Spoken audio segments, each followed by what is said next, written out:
MP के CM Mohan Yadav ने कहा कि मोदी जी की सरकार ने पाकिस्तान को घर में घुसकर मारा। कुशीनगर जिले के रामकोला के जनता इंटर कॉलेज पहुंचे मध्य प्रदेश के मुख्यमंत्री मोहन यादव 45 मिनट देर से पहुंचे। मंच पर पहुंचते ही भाजपा नेताओं और कार्यकर्ताओं ने माला पहनाकर उनका जोरदार स्वागत किया। अपने संबोधन शुरू करते हुए जनसभा में उपस्थित समस्त जनता को प्रणाम किया। कहा कि यह देवभूमि भगवान बुद्ध की धरती कुशीनगर में राम राज्य आ गया है। आपका यूपी देवभूमि है। उत्तर प्रदेश का कोई भी व्यक्ति कहीं भी जाए उसका परिचय भगराम और भगवान कृष्ण से होता है। पहले हर जगह आतंकवादी हमला होता था। मोदी जी की सरकार ने पाकिस्तान को घर में घुसकर मारा। पाकिस्तान भूखमरी की कगार पर आ गया। कांग्रेस पर हमला बोलते हुए कहा कि कांग्रेस का कलंक था जो अंग्रेज नहीं किया, वो कांग्रेस ने किया। जब मैं एमपी का शिक्षा मंत्री था तो भगवान राम एवं कृष्ण भगवान को पाठ्यक्रम में जुड़वाया। कांग्रेस के राहुल गांधी और अन्य नेता रोज मोदी जी को गाली बक रहे हैं। गिनती हो रहा है कि जितना गाली बकना है बक लो। जिस दिन 100 पूरा हो गया उस दिन हिसाब कर दिया जाएगा। स्टार न्यूज़ प्लस के लिए उत्तर प्रदेश के कुशीनगर से अजीत कुमार की रिपोर्ट। अजय गोविंद राव जी भी अनुरोध कर रहा हूँ स्वागत करें मुखर्जी। अंतर्राष्ट्रीय एयरपोर्ट बना, कृषि विश्वविद्यालय बना, सड़कों की जाल चारों तरफ देख लीजिए।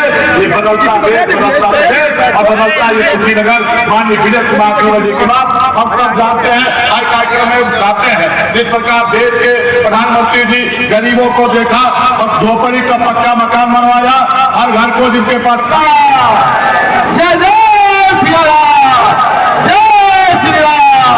धन्यवाद।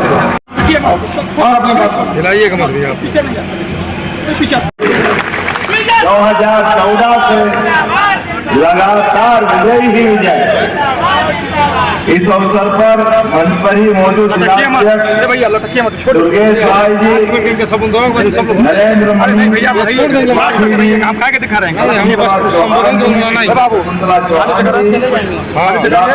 कुशीनगर, माननीय विनय प्रकाश गौड़ जी, विवेकानंद पांडे जी विधायक खट्टा, मनीष जायसवाल जी विधायक पटरोना, मोहन वर्मा जी विधायक हाटा, अतुल सिंह जी राज्य मंत्री, राजेश्वर सिंह जी राज्य मंत्री और पूरा मंच अभिनंदन कर दो। पूरे मंच पर आप सबको प्रणाम करता हूँ, अभिनंदन करता हूँ। भगवान राम के काल से भैया ये जितने जरूरी है उतने भी तो बाकी कोई बात नहीं, मेरे को तो नहीं कराना। आप थोड़ा सा हट जाओ, बाकी सबको मौका दे दो, सब बैठ जाओ अपनी अपनी। ये मीडिया वाले भी थोड़ा कम हो जाओ, कोई दिक्कत नहीं, नीचे जुड़ जाओ आराम से, सबको दिखना ज्यादा ना करना पड़े। मुझे क्या करना है, भगवान गौतम बुद्ध से इस कुशीनगर का संबंध आता है और भगवान राम पुत्र लव और कुश, तो कुश के नाम पर स्थापित इस कुशीनगरी इतना अनोखा समय है। आप सबको प्रणाम करते ऐसा लगता है भगवान राम का काल वापस आ गया। वो आनंद में हम सब हुए। और ये चुनाव मित्रों, ये दोनों तीनों बातों के आसपास ही घूम रहा है। जितनी सारी बातें होगी किसी गांव उज्जैन से, और आपका ये उत्तर प्रदेश तो देवभूमि है। हमारे देश की दुनिया में अगर पहचान कोई भारत का नहीं बताना है और केवल इतना कह दो कहां से आया, वो कहता है मैं भगवान राम और कृष्ण की धरती से आया, वो आपको अपने आप प्रणाम करेगा, आपको अपने आप लगेगा उसको कि हमको लगा साक्षात स्वर्ग मिल गया। और काल के प्रभाव में आज के समय में इसकी और महत्ता बढ़ी, क्योंकि जो चुनाव में वोट मांगने आए हैं उनके नजदीक जाकर देखेंगे तो आपको वो सारी बातें मिलेगी जिनके आधार पर आप तय करेंगे कि हाँ हमारा वोट जाने वाला तो किधर जाने वाला है, इसका महत्व क्या है, आपकी ताकत क्या है और आपकी ताकत के माध्यम से देश की ताकत क्या बन रही।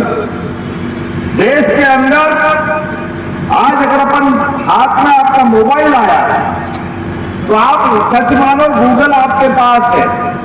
ये बड़े बड़े देश जिनके लिए माना जाता अमेरिका, इंग्लैंड, जर्मनी, जापान, ये आर्थिक रूप से बहुत बड़े बड़े देश, लेकिन इस देश यशस्वी प्रधानमंत्री नरेंद्र मोदी ने लगातार आगे बढ़ाते बढ़ाते कहां पहुंचाया और ये कहां खड़े हैं। आप अंदाज लगाओ, दुनिया में सबसे ज्यादा मोबाइल बनाने वाले देश में इस देश के अंदर माननीय मोदी जी के माध्यम से दुनिया में दूसरे नंबर का देश बना है भारत, जो सबसे ज्यादा मोबाइल बना करके आपने इस क्षमता बुद्धि की योग्यता का उपयोग कर रहा है। चीनी बनाने में, शक्कर बनाने हुआ, लेकिन सोच ऐसे ही पूरी होगी, फिर इसके बाद इसके हिसाब और मेरा हिसाब साफ रहेगा। इसके बाद माफ नहीं कर सकूंगा।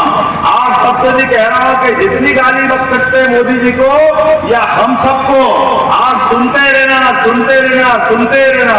जैसे ही सो पूरी हुई, भगवान कृष्ण ने उंगली ऊपर की और जैसे ही उंगली ऊपर की तुरंत सुदर्शन चक्र आया कि नहीं आया था सुदर्शन चक्र? तो आप अपनी उंगली बचा के चलना।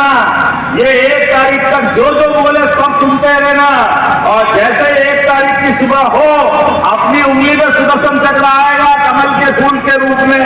आपको बटन दबाना है। जैसे ही बटन दबाओगे अपने आप सारी गाली का हिसाब चुकता हो जाएगा। बोलो सब तैयार है? अपने स्थान पे खड़ा हो जाओ। जो देश के अंदर बन रही है, भारत के अंदर बन रही है, ये केवल चीनी नहीं बन रही, इस देश के किसानों का सम्मान हो रहा है। अपने इस देश के अंदर कहां 60 साल तक ये अंग्रेजों के बाद कांग्रेस का शासनकाल रहा। अंग्रेज अपने शासनकाल में अगर गुलाम बनाने आए तो कैसे आए थे आप याद करिए, वो इतिहास को जानते हुए बताएंगे। हमारे यहाँ तो ढाका की मलमल इतनी अच्छी बनती थी कि एक अंगूठी के अंदर से पूरा मलमल का थान निकाल देते। लेकिन इस देश के व्यापार, व्यवसाय, समृद्धि, इस देश का स्वाभिमान सब नष्ट करते हुए अंग्रेजों ने अपना शासनकाल स्थापित किया और इसलिए वो इतने प्रकार के अलग अलग प्रकार की चीजें रख गए। जैसे मैंने भगवान राम की बात कही, आप बताओ शिक्षा नीति लागू करें तो शिक्षा नीति में हमारे भगवान राम का इतिहास, भगवान कृष्ण का इतिहास, राजा हरिश्चंद्र का इतिहास। अच्छा आप बताओ, सत्यवादी की बात करेंगे तो राजा हरिश्चंद्र को कोई भूल सकता है क्या? भगवान राम का इतिहास भारत से खत्म किया, भगवान कृष्ण का इतिहास भारत से खत्म किया। हमको लगातार जड़ों से काटने का प्रयास किया। क्यों? क्योंकि उनको मालूम है जैसे अपन अपने भगवान राम, भगवान कृष्ण गौरवशाली अतीत से जुड़ेंगे, सनातन धर्म से जुड़ेंगे, तो उसका दुष्परिणाम यह आएगा कि वो अपने आप को शासक नहीं मानेंगे। इस देश का स्वाभिमान कभी जगेगा और वो हमको वापस गुलाम नहीं रख पाएंगे। तो उन्होंने 1832 में लाल मेघालय की शिक्षा नीति लाया, जिसके आधार पर स्कूल, कॉलेज, संस्कृत का पाठ्यक्रम बंद, इस देव भाषा को पढ़ना बंद कर दिया, केवल अंग्रेजी चाहिए, अंग्रेजी के आधार पर नौकरी देना चालू किया। इस देश को गुलाम बनाने के लिए लगातार प्रयास किया और उसके बाद बड़ी लंबी लड़ाई लड़ी। 1857 से पहले भी लड़ाई हुई और बाद में भी हुई। जोरदार अभिनंदन तो सभी क्रांतिकारियों का, स्वतंत्रता सेनानियों का, जिसके बलबूते पर देश आजाद हुआ 1947। लेकिन दुर्भाग्य से देश की आजादी के बाद भी कायदे से इस देश के स्वाभिमान को आगे बढ़ाने का रोल होना चाहिए था कांग्रेस के द्वारा। लेकिन कांग्रेस के ही बड़े नेता, राष्ट्रीय अध्यक्ष जिनने बनारस हिंदू विश्वविद्यालय की स्थापना की, पंडित मदन मोहन मालवीय जिनने हिंदू विश्वविद्यालय बनाया, लेकिन ये बाद में कांग्रेस से हिंदू शब्द से नफरत करना चालू की। इतनी नफरत कि देश की आजादी के समय ये जो भगवान राम का अयोध्या धाम बना, ये 47 में बनना चाहिए था। जब बनना चाहिए था 47 में, लेकिन बजाय 47 के बनाते 70 साल तक भगवान राम पे ही प्रश्न चिन्ह खड़ा करने का कैसे किया। यशस्वी प्रधानमंत्री के लिए जोरदार अभिनंदन करो और सुप्रीम कोर्ट के लिए। और मेरे साथ बोलो गगन उद्घोष के नारे के साथ गगनभेदी नारा लगाओ, जय जय श्री राम, जिसके माध्यम से हमारे अपने वोट की ताकत क्या होती है ये एहसास कराया नरेंद्र मोदी जी की सरकार के माध्यम से। और जैसे मैंने कहा कि विजय जी के माध्यम से विजय 2014 से आपने झंडा फहराया और आनंद के साथ डूबे, पहली बार का वोट वसूल हुआ है इस देश के स्वाभिमान को बढ़ाते हुए। माननीय मोदी जी ने कहा था 60 साल आपने कांग्रेस को देख लिया, केवल 60 महीने मेरे को दीजिए। और 60 महीने के अंदर देश के अंदर स्वाभिमान को जागृत करते हुए ये यहाँ अपने कई जवान लगे फोर्स के, और बॉर्डर का एरिया आपका चारों तरफ से देश अपने स्वाभिमान को तरस रहा था। बार बार आतंकवादी हमले होते थे, कभी पाकिस्तान आतंकवादी भेजता था पूरे देश में, कभी कोई टिफिन बम, कोई साइकिल बम, कोई सिनेमा घर में बम, हर जगह आतंकवादी घटना होती थी। लेकिन जैसे हमारे यशस्वी प्रधानमंत्री को इस देश के दायित्व मिला और पूरे देश से आतंकवाद नामो निशान मिटा और पाकिस्तान को घर में घुस के मारने का काम अगर किसी ने किया है तो नरेंद्र मोदी जी की सरकार के माध्यम से हुआ। हम गौरवान्वित होते इस बात के लिए कि आज ये मैंने कहा कि हमारे यहाँ 70 नए हवाई अड्डे बने, तो कहां से बने? इसलिए बने कि जीएसटी लागू किया, नोटबंदी लागू की, देश को आर्थिक रूप से इतना समृद्ध किया कि भारत अंग्रेजों को पीछे छोड़कर, जिनने 250 साल तक हमको लूटा था, हमारी अर्थव्यवस्था उनको पीछे, ये गौरव उन्हें किसी से मिला तो जोरदार ताली बजाओ तो ऐसी बजाओ कहाँ लगे कि हमारे प्रधानमंत्री ने कुछ काम किया है। और एक नहीं, दो नहीं, कितने प्रकार का काम किया। ये 2019 में फिर वोट दिया और इस देश में, जैसे मैंने कहा कि वैसे वो कांग्रेस का कलंक था कि 47 में उनने हमारे सनातन धर्म का अपमान बंद नहीं किया, उनने तो और आगे बढ़ के जो अंग्रेज नहीं कर पाए वो कांग्रेस ने किया।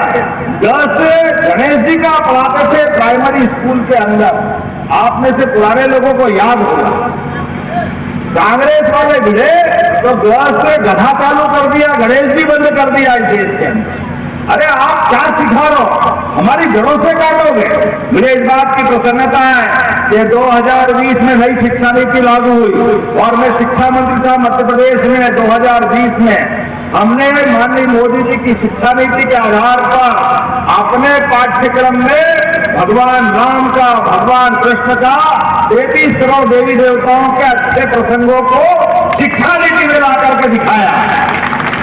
और ये अगर योगदान मिला है तो यशस्वी प्रधानमंत्री नरेंद्र मोदी जी के माध्यम से मिला है कि हाँ, हम अपने भविष्य की पीढ़ी को, अपने अतीत के गौरवशाली ट्रस्ट को सबके सामने क्यों नहीं ला सकते, क्यों नहीं लाना चाहिए हमको? अरे क्या इस देश के अंदर कंस की बात करेंगे, क्या रावण की बात करेंगे? लेकिन ये रावण का जो घमंड 10 सिर से जो बोलता था, जिनकी सत्ता गई 10 साल हो गए लेकिन अभी भी घमंड इनका नीचे नहीं आ रहा, अभी भी सातवें आसमान से बात करते हैं। ये बेईमानी करें और इन पे मुकदमे बने तो ये कहते क्यों बना रहे हो मुकदमे? मोदी जी कौन होते हैं? हम ये मुकदमे सहन नहीं करेंगे। जितने सामने लग रहे हैं मित्रों, आप याद कर लेना, ये सबके सब जमानत पे हैं और जिनकी